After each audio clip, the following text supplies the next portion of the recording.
ចំណេញរត់តែចំណេញហើយកាន់តែចំណេញខ្លាំងបំផុតបងប្អូនដឹងអត់ប្រសិនបើបងប្អូនមកញ៉ាំម្ដងនឹងទទួលបាននឹងការជោគយករង្វាន់មានចាប់ចាឥឡូវក្រុមគ្រួសាររបស់អូនសមានគឺមកដល់ហើយគឺមកដល់កាស៊ូគីគឺស្ថិតនៅក្នុងតំបន់កោះពេជ្របងប្អូននៅគ្រាន់តែចូលមកដល់ព្រាមឃើញខាងក្រុមការងារគាត់ចាក់គ្រឿងសមុទ្រមកនិយាយថាក្តាមវិញនឹងរស់រវើកបងប្អូនហើយដៃជើងលវៀមនិយាយរួមទៅគឺស្រស់ខ្លាំងមែនតើនិយាយរួមមកបងប្អូនគ្រាន់តែយើងឃើញគ្រឿងសមុទ្រហ្នឹងវានៅលើទឹកកកហើយចំហាយចេញមកយើងដើរក្បែរឡើងព្រឺលងាហ្មងដូចមានអារម្មណ៍ថាគ្រឿងសមុទ្រហ្នឹងស្ថិតនៅលើក្នុងតំបន់ភ្នំទឹកកកអញ្ចឹងហេម៉ាឡៃនិយាយលេងសើចទេបងប្អូននិយាយថាបើខ្យងប៉ារ៉ាយើងធ្លាប់តែទិញកន្លែងខ្លះទូចបើប៉ុនកូនជើងតែនេះធំជាងមេជើងទៀតបងប្អូនធំជាងមេជើងមកជុំឯងុំនិយាយថាបន្លែគូសុទ្ធតែបន្លែស្វះបងប្អូនអើយគ្រាន់តែឃើញបន្លែហ្នឹងក៏តំណងដែរហើយនិយាយថាប្រហិតវិញវាមានគ្រប់ម៉ូតគ្រប់ម៉ាកមានបើថាគោវិញវាមានតាំងពីគោអូស្ត្រាលីគោមកពីបរទេសមកពីស្អីច្រើនសាច់ជ្រូកប្រឡាក់សាច់គោសាច់អីអ្វីសំខាន់បំផុតគឺឈាមទាដែលខ្ញុំមិនអាចបំភ្លេចបានហើយគ្រឿងគេហៅថាគ្រឿងត្រីវាមានត្រីសាល់ម៉ុនវាមានត្រីអីថ្មងត្រីឆ្លាមត្រីអីអូយច្រើនមែនតើបងប្អូនណាមកជុំឯងងុំមានតាំងពីតុងទៀតហើយនិយាយពីថាក្តាមបងប្អូនអើយខ្ញុំគាត់តែឃើញនិយាយបដាល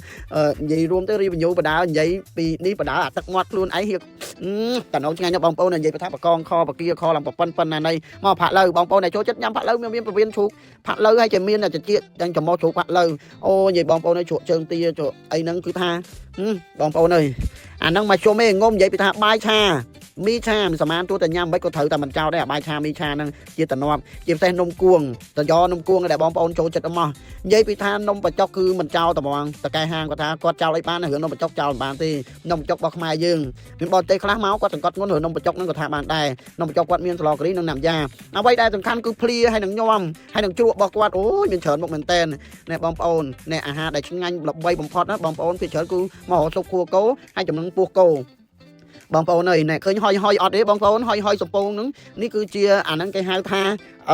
សុបក្តាមសុបអីហ្នឹងបងប្អូនណែមកនិយាយពីបង្អែមវិញបងប្អូនហើយណែមើលឃើញឯងតនងតាក់ទាញហ្មងអ្វីដែលសំខាន់គឺជជែកភ្នែកហើយជជែកអារម្មណ៍នេះគឺនំខេកបងប្អូនណាចង់ញ៉ាំចង់អីណាបងប្អូននិយាយពីថាចម្រុះពណ៌ហ្មងគាត់តែឃើញតាក់ទាញក្មេងៗវាដើរកវ៉ាល់ចុះកវ៉ាល់ឡើងអត់ចេញទៅណាឆ្ងាយព្រោះនំនោះវាមានរសជាតិឆ្ងាញ់ហើយសម្រស់ហ្នឹងក៏ល្អទៀតមានសមានថតចុះថតឡើងកលេចឆ្វេងកលេចក្តាមលុបផ្លឹបដាក់មាត់មួយបើថាបង្អែមវិញបងប្អូនវាមានតាំងពីបង្អែមដល់របៀបបង្អែមខ្មែរយើងហើយជាមួយនឹងបង្អែមសម័យឥឡូវ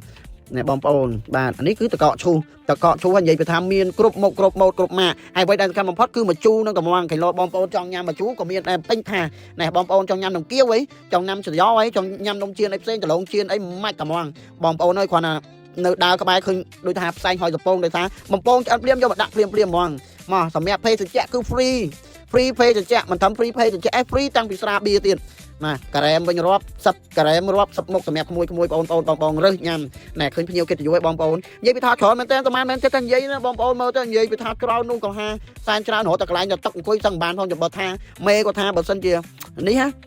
នៅដូចថាបំណាច់ឆ្នាំយើងបនសកលគឺណែនគេកក់ច្រើនមែនតើណាបងប្អូនឥឡូវសមានឃើញបងប្អូនគាត់រើច្រើនសមានក៏ទៅចាប់យកមកបានច្រើនមែនតើបងប្អូនមកលើទឹករបស់តាម៉ានមើលទៅអ្នកក្បែរគេថាតាម៉ានក៏លោភមែនគ្នាតែ3 4នាក់ហ្នឹងក៏យកច្រើនមែនសំខាន់ខ្ញុំហូបអស់បើសិនជាហូបមិនអស់ក៏ខ្ញុំអត់ព្រមយកមកច្រើនចឹងដែរតែអ្វីដែលសំខាន់ណាបងប្អូនម្នាក់ជាង$10ចង់តែឯងហូបមិនហូបទៅសំខាន់ឲ្យតែឯងហូបអស់ណែតាម៉ានមិនភ្លើទេរើសិតតែរបស់ថ្លៃយកមកញ៉ាំហើយនិយាយពីថាស៊ុបគេបងប្អូនមាន7កម្រិតបងប្អូនអត់ចូលចិត្តញ៉ាំនេះញ៉ាំនោះអត់ចូលចិត្តញ៉ាំនោះញ៉ាំនេះចឹងបានថាគេមានជំរឿនឲ្យច្រើនមែនតើអ្វីដែលសំខាន់បំផុតបងប្អូនដឹងអត់ទេគឺនៅចាប់ពីថ្ងៃនេះរហូតទៅដល់ថ្ងៃទី31ឬគេហៅថាថ្ងៃបំណាច់ឆ្នាំឬក៏ចុងឆ្នាំបងប្អូនមកញ៉ាំចាប់ពីថ្ងៃហ្នឹងទៅគឺគេមានរង្វាន់មិនសម្រាប់អតិថិជនញ៉ាំក្នុងមួយបងក្នុងម្នាក់អញ្ចឹងគឺយើងមានសិទ្ធិជោគយករង្វាន់គេមានចាប់ពី$10រហូតដល់$50និងមានការញ៉ាំ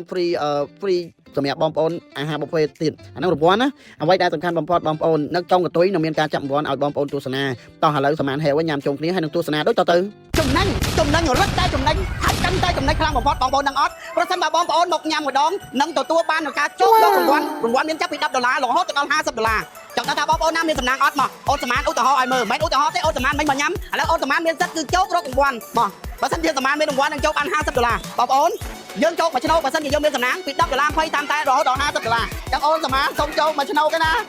តែមួយឆ្នោតហ្នឹងវាមិនមែនមានតែមួយស្លឹកទេវាមានច្រើនស្លឹកចង់ដឹងថាតើសមានមានប្រហែល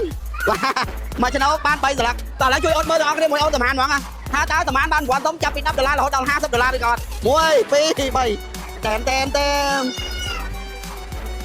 ប្រហែល50ដុល្លារ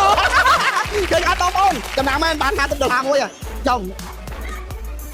ខ្ញុំអត់ដៃ